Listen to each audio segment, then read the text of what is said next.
네, 감사합니다. 하나님께서 오늘 우리에게 주신 말씀은 창세기 39장 1절에서 6절입니다.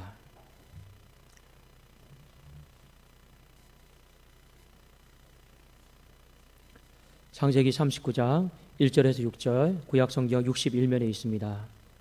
우리 한 절씩 교독하고 마지막 6절은 같이 읽겠습니다. 요셉이 이끌려 애굽에 내려가매 바로의 신하 친위 대장 애굽 사람 보디발이 그를 그리로 데려간 이스마엘 사람의 손에서 요셉을 산이라.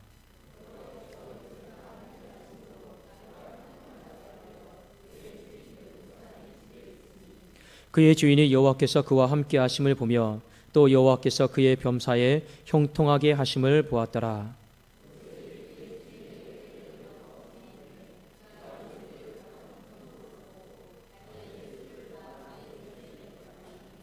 그가 요셉에게 자기의 집과 그의 모든 소유물을 주관하게 한 때부터 여호와께서 요셉을 위하여 그 애굽 사람의 집에 복을 내리심으로 여호와의 복이 그의 집과 밭에 있는 모든 소유에 미친지라. 그 소유를 다 요셉의 손에 위탁하고 자기가 먹는 음식 외에는 간섭하지 아니하였더라. 요셉은 용모가 빼어나고 아름다웠더라. 아멘. 자, 오늘 좀 제목은 좀 다른데 환경 중심적인 사람, 하나님 중심적인 사람, 우리도 말씀을 가지고 또 은혜를 나누고자 합니다. 여러분, 그 요셉이다라고 하는 사람은요, 우리가 너무나도 잘 알고 있는 사람이죠. 요셉 하면 딱 떠오르는 것은 무엇이냐면 누가 뭐라고 해도 충분히 원망하고 충분히 불평하고 그렇게 살 수 있는 인생임에도 불구하고 성경에 보면 요셉이 하나님을 원망했거나 형을 원망했더라라고 하는 내용은 전혀 나오지 않았습니다. 우리는 한 가지 분명한 사실을 알 수가 있습니다. 요셉은 환경 중심적인 사람이 아니었어요. 사람이 환경 중심적인 사람이다 보면 환경을 탓할 때가 많이 있죠. 그런데 요셉은 하나님 중심적인 사람이었기 때문에 환경을 탓하지를 않았습니다. 여러분, 그의 원래 신분은요, 노예가 아니었어요. 아들이었습니다. 그런데 그의 인생이 그냥 졸지에 하루아침에요, 팔리고 사가고 팔리고 사가는 그런 인생이 되어버린 것입니다. 참 억울하겠죠. 만일 저 같으면 비록 내가 팔려가는 인생, 누군가가 나를 사가는 인생, 그러면 이런 마음을 가질 수도 있을 것입니다. 그냥 밑바닥에서 어떻게 해서든지 내가 성공해서 복수해야겠다. 이런 마음을 충분히 가져도 여러분은 이상하지가 않습니다. 여러분, 옛날에 어떤 소설이 하나가 있는데 한 번쯤은 영화로도 나왔고 책으로도 나왔습니다. 이 몽테크리스토 백작이다라고 하는 영화와 책을 혹시 보셨습니까? 한 선원이 있었는데 굉장히 열심히 살아갔던 선원이었습니다.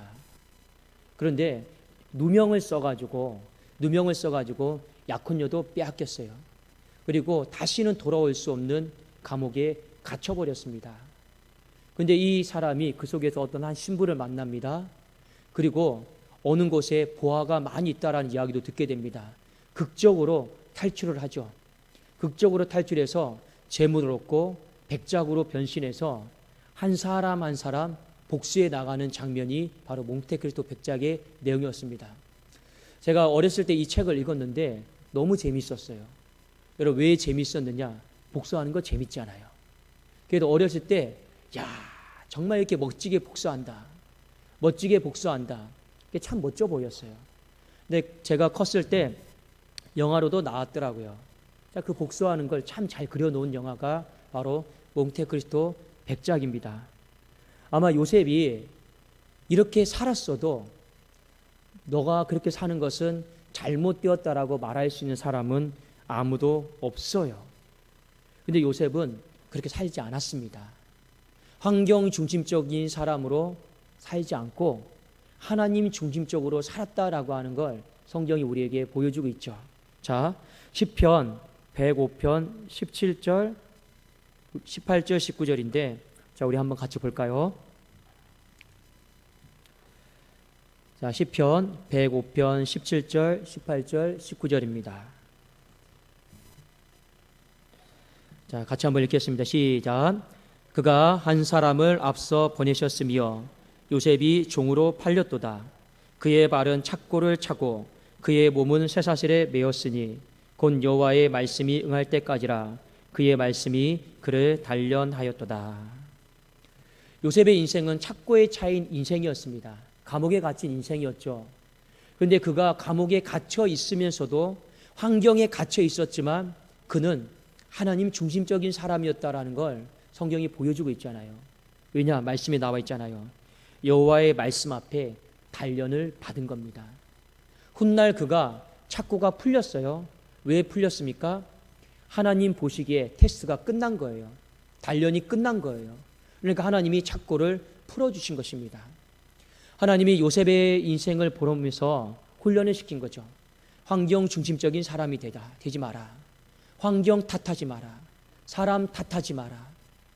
오히려 그 환경 안에 우리는 갇혀 있지만 하나님 중심적으로 살아야 된다. 말씀 앞에도 더 연단되어야 된다. 이것에 대해서요, 요셉을 훈련을 시키신 것입니다. 자, 그런데 하나님이 요셉을 향해서 이런 계획이 있었어요. 요셉이 어디로 오늘 본문 말씀에 팔려갑니까? 보디발의 집에 팔려가요. 근데 보디발의 집에 팔려가는데 신기하고 놀라운 일이 벌어졌습니다. 어떤 신기하고 놀라운 일이 벌어졌느냐? 하나님이 요셉과 함께 하심으로 그가 어떤 일을 하든지 간에 하나님이 형통하게 해주신 거예요. 그리고 하나님이 형통하게 해주시는 걸요, 그 보디발이 두 눈으로 보았다라고 하는 사실입니다. 그 내용이 바로 창세기 39장 2절과 3절입니다. 자, 우리 한번 같이 한번 보겠습니다. 2절 3절입니다. 시작.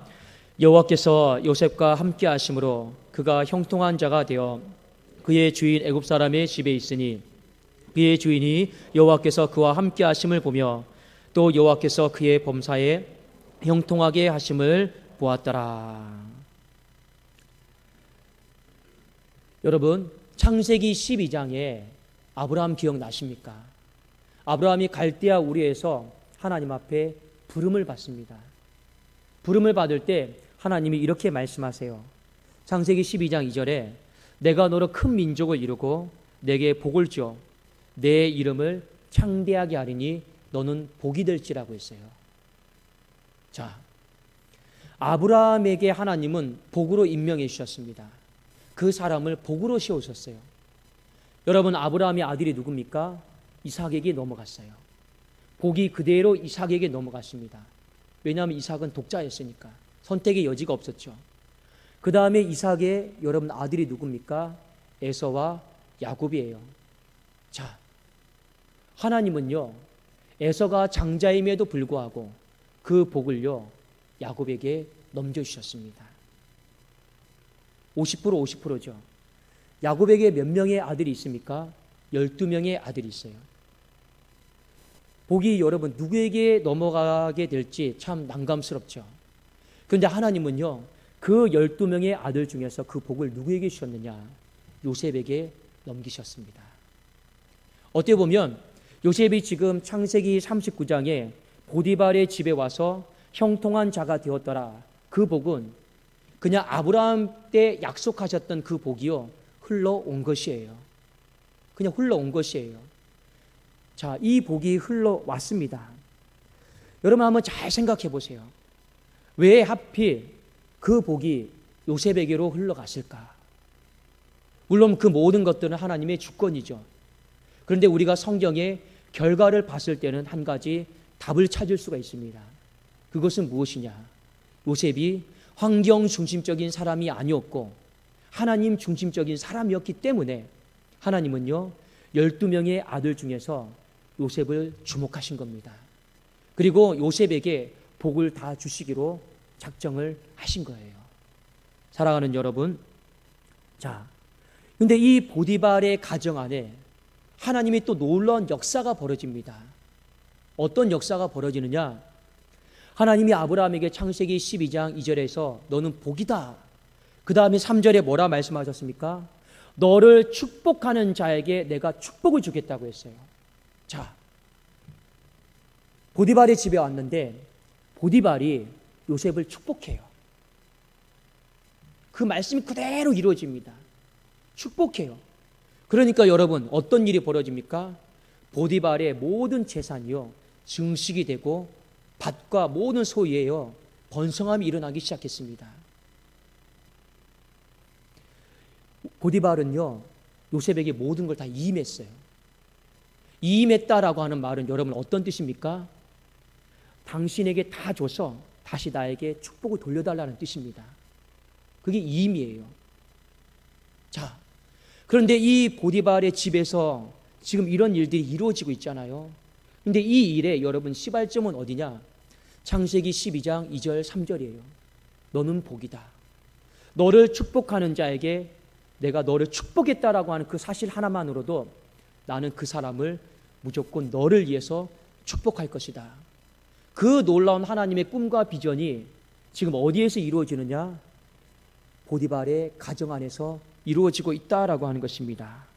그러니까 여러분, 보디발이 어떻게 합니까? 다 줘버려요. 다 이임해버립니다. 왜 그렇습니까? 딱 봐도 저 사람은 하나님의 사람이거든요. 저 사람에게 내 소유와 모든 것을 다 맡기면요, 다시 나에게 어마어마한 축복으로 돌아온다라는 걸요, 이 사람은 보고 깨달았기 때문에 그렇습니다. 사랑하는 여러분, 창세기 39장 5절을 보세요. 자, 창세기 12장 3절에 있는 내용이 그대로 이루어집니다. 너를 축복하는 자, 너를 축복하는 때부터 축복이 이루어지잖아요. 자, 창세기 39장 5절 같이 한번 읽겠습니다. 시작. 그가 요셉에게 자기의 집과 그의 모든 소유물을 주관하게 한 때부터 여호와께서 요셉을 위하여 그 애굽 사람의 집에 복을 내리심으로 여호와의 복이 그의 집과 밭에 있는 모든 소유에 미친지라. 보디발이 언제 부자가 됐습니까? 언제 그의 재산이 증식했습니까? 바로 요셉을 축복했을 때부터입니다. 요셉을 믿고 다 이임했을 때부터입니다. 그때 하나님은 비로소요, 그 가정에 전혀 복을 받을 수 없는 그 가정에요, 뭘 하신 겁니까? 복으로 다 축복해 주신 거예요. 어마어마하게 복을 다 주신 겁니다. 왜 하나님은 요셉을 선택했을까요? 이유는 딱 한 가지입니다. 그가 어떠한 환경 속에서도 충분히 불평하고 원망할 수 있음에도 불구하고 환경 중심적인 사람이 아니라 말씀 앞에 단련받고 하나님 중심적으로 살아가려고 몸부림쳤기 때문에 하나님이 야곱의 12명의 아들 중에서 요셉을 선택하셨다라고 하는 것을요, 우리는 아실 필요가 있습니다. 그런데 한 가지 더 중요한 것이 있습니다. 여러분, 요셉 하면 또 생각나는 것이 무엇입니까? 보디발의 아내죠. 보디발의 아내. 보디발의 아내가 요셉을 유혹해요. 너 나랑 동침하자. 너 나랑 자자. 그런데 이 보디발의 아내가 요셉을 유혹할 때 했던 말을 여러분 기억하셔야 돼요. 어떻게 유혹하는지 아십니까? 이렇게 말을 합니다. 요셉, 이 집에는 너와 나밖에 없어. 이 집에는 너와 나밖에 없어. 이 말을 여러분 잘 새겨 들으셔야 됩니다. 자, 뭡니까? 환경이 충분히 너와 나의 쾌락을요, 보장하고 있다라는 거예요. 환경이 충분히 너와 나의 쾌락을 보장하고 있다. 바로 이 말입니다.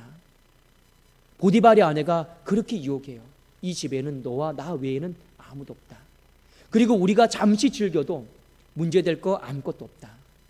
환경이 쾌락을 보장하고 있다라고 하는 그 말을요, 요셉에게 던집니다. 근데 요셉이 뭐라고 말합니까? 환경이 쾌락을 보장하고 있음에도 불구하고 이렇게 말하죠. 내가 하나님께 득제하리이까. 충분히 환경적인 쾌락이 보장되었음에도 불구하고요, 어떻게 합니까? 나는 하나님 중심적으로 살겠습니다. 요셉의 삶이요, 그러했던 거예요. 그리고 이것을 통해 우리는 무엇을 깨달아야 되느냐? 우리의 인생도 마찬가지입니다. 하나님이요, 끊임없이 테스트하세요. 뭘 테스트합니까? 환경 중심적으로 살아갈 것이냐, 아니면 하나님 중심적으로 살아갈 것이냐, 이것을 끊임없이 하나님은요, 테스트하십니다. 그리고 그 테스트의 통과가 딱 되면요, 하나님은요, 비로소 우리에게 아브라함에게 주셨던 그 약속의 복을요, 주실 줄로 믿습니다.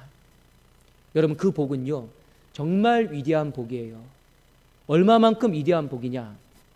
그 사람이 그곳에 가는 곳마다 그냥 일이 되는 거예요.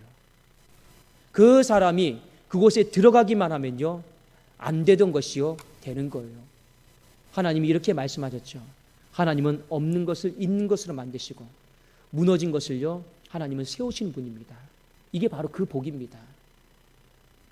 여러분, 이 복을요 성경은 사모하라라고 말씀을 해주고 있습니다.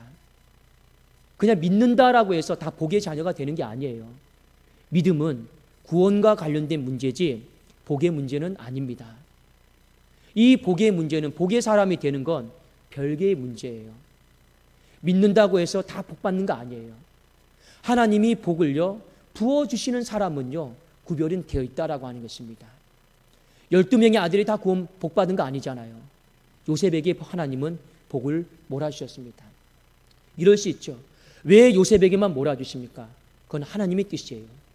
예수님께서도 이 땅에 오셔서 말씀하셨습니다. 무릇 있는 자에게는 내가 더 주고 없는 자에게는 있는 것까지 다 뺏는다고 했습니다. 그만큼 하나님은요 될 사람에게 복을 다 몰아주신다라는 거예요. 하나님은요 너도 가져가라, 너도 가져가라, 너도 가져가라 이러신 분이 아닙니다. 하나님은 딱 봐서 되겠다, 하나님의 시험에 통과하겠다, 통과되겠다 하면요 그냥 하나님은 다 몰아주시는 분이십니다. 근데 그 몰아주시는 복이요 인간의 생각과 지식을 뛰어넘어서 어마어마하다라는 것을요 우리가 아셔야 된다라고 하는 것입니다. 사랑하는 여러분, 오늘 요셉을 보면서 다시 한번 우리의 마음속에 결심하고 또 결단했으면 좋겠습니다. 사람은요 나 자신을 돌아다 보기보다는 자꾸만 남 탓하고 다른 사람 원망하고 불평하고 환경을 탓할 때가 얼마나 여러분 많이 있습니까? 제가 청년들하고 이런 얘기했어요. 청년들은 부모 탓 많이 하답니다. 우리 아버지 어머니가 재산이 많았으면 내가 이 고생 안 할 텐데, 이런 청년도 많이 있고요. 여러분, 청년들이 헬조선이라고 그러잖아요. 지옥과 같은 한국이라고 그러잖아요. 왜 그런가 봤더니 이미 태어나서 무언가를 시작하려고 하는데 출발 선상이 다 달라요. 그러니까 원망하고 불평하죠. 시간을 허비하는 사람들이 너무나도 많이 있죠. 여러분, 요셉이 불평하고 원망했으면 요셉만큼 억울한 사람이 어디 있겠습니까? 그러나 우리는요 요셉만큼 억울한 것은 아닌 것 같습니다. 아무리 우리 인생이 억울하다 해도 요셉만큼 억울한 사람이 있겠습니까? 그런 건 아니잖아요. 그런데 그가 충분히 불평하고 원망하고 환경을 탓할 수 있음에도 불구하고 그래도 한 가지 우리에게 신앙의 도전과 기감이 되는 건 무엇입니까? 하나님 중심적으로 어떠한 일이 있어도 내가 살겠나이다. 그 고백, 그 삶, 그 마음, 하나님은요 그거 딱 하나 보시고 이미 복을요 부어주시기로 작정하신 것입니다. 여러분, 요셉이 처음부터 복의 사람이 아니었어요. 성경의 창세기 39장부터 복의 사람으로 나오는 것입니다. 그가 그만큼 하나님 중심적으로 살았다라고 하는 것을요 우리에게 보여주고 있는 것이 아니겠습니까? 비록 여러분 우리 독산동이다라고 하는 지역 속에 있어요. 그렇죠? 보디발이다라고 하는 그 집안에서도 하나님의 비전과 꿈이 이루어졌잖아요. 회복과 번성함이다라고 하는 축복이 이루어지지 않았습니까? 이방 땅에, 애굽 땅에, 여러분 우상을 섬기는 땅에도 하나님의 비전이 이루어졌어요. 하물며 하나님 앞에 예배드리는 땅, 하나님을 간절히 찾는 땅, 정말로 우리가 마음속에 남 탓하지 마시고 환경 탓하지 마시고 정말로 내 자신이 하나님 앞에 연단되어야겠다, 또 연단되어야겠다, 그 시험을 잘 통과하셔야 되는 거예요. 그러면 반드시 하나님은요 이 거룩한 땅에 하나님의 놀라운 복을 부어주신다라고 하는 사실입니다. 여러분, 이 복을 사모하세요. 이 복을 사모하셔야 돼요. 복은요 절대로 여러분 밖에서 굴러 들어오는 게 아닙니다. 하나님은요 우리 자신에게 복이다 말씀하셨고 너는 복으로 살아야 된다라고 말씀하신 것입니다. 여러분 스스로 돌아보십시오. 나는 복의 사람인가? 내가 밟는 땅마다 그곳에서 평화가 이루어지고, 내가 맡는 부서마다 역사가 일어나고, 내가 기도해주는 영혼들마다 살아나고, 그 복이 오늘 이 시간에도 나에게 그대로 일어나고 있는지 여러분 한번 잘 살펴보시라라고 하는 것입니다. 저는 여러분들에게 이런 말씀 드리고 싶어요. 하나님 우리에게 복을 주시옵소서. 복을 주시옵소서. 물론 틀린 기도는 아닙니다. 그러나 더 정확한 것은 무엇이냐? 내가 복의 사람이 되어야 되는 거예요. 세상의 모든 종교들은요, 다 신에게 구해서 복을 얻어내는 겁니다. 이걸 기복주의라고 그러죠. 근데 하나님의 말씀은 달라요. 너는 복의 사람이다. 너는 복 자체다. 네가 밟는 곳에, 밟는 땅마다 다 형통함이 있을 것이고, 하나 더 알려줄까요? 너를 축복하는 사람도 너를 축복했다라고 하는 이유 하나 때문에 그 사람도 다 복을 받을 것이다. 이것이 세상에서 말하는 부처가 주는 복하고도 달라요. 그 어떤 신들이 주는 복하고 질적으로 여러분 클래스가 다른 복이 아니겠습니까? 우리 2019년도 회복과 번성함이다 했습니다. 여러분 기도 많이 해주셔야 됩니다. 그리고 결국의 복은 목회자가 어떤 사람인가, 내가 하나님 앞에서 어떻게 살아가고 있는가, 거기에 여러분 달려있다라고 하는 걸 꼭 명심하십시오. 그리고 저는 이런 꿈도 꿉니다. 여러분이 정말 복의 사람으로 살아가면서 누군가가 여러분을 축복하면 말미암아 그냥 복 받았으면 좋겠어요. 저도 목회자의 꿈이 있습니다. 여러분 저 많이 축복해 주세요. 저 많이 축복해 달라고 하는 건 어떤 의미냐? 그냥 여러분이 저를 축복해 줌으로 말미암아 그 한 가지 사실 때문에 전 우리 성도님들이 어마어마한 복을 받았으면 좋겠습니다. 그게 여러분 얼마나 위대한 꿈이고 얼마나 위대한 역사이겠습니까? 우리 교회를 그렇게 아름답게 만들어갈 수 있기를 예수 그리스도 이름으로 축원합니다. 기도하겠습니다. 살아계신 하나님 아버지 감사합니다. 환경 중심적인 삶을 충분히 살 수 있음에도 불구하고 요셉은 하나님 중심적인 삶을 살기로 결단하였습니다. 아버지, 우리가 사람 바라보지 않게 하여 주시고 환경 탓하지 않게 하여 주시고 다시 한번 오늘이라고 하는 이 시간 안에 주님 바라보면서 하나님 중심적으로 살아가는 우리의 삶이 되게 하시고, 하나님 중심적으로 살아가는 우리 가정 되게 하시고, 하나님 중심적으로 살아가는 우리 교회 되게 하여 주시옵소서. 그래서 모든 성도님들이 원하는 회복과 번성함의 복이 아버지 우리 가운데 우리가 살아있을 때 눈으로 볼 수 있도록 하나님 마음껏 축복하여 주시옵소서. 이제는 서로 축복하기를 원하나이다. 이제는 서로 축복하면서 그 사람을 축복함으로 말미암아 하나님 복이 우리에게 정말로 더 넘치는 것을, 그 기적의 현장들이 우리 교회에 더 많아지게 하여 주시옵소서. 예수 그리스도의 이름으로 기도드리옵나이다. 아멘.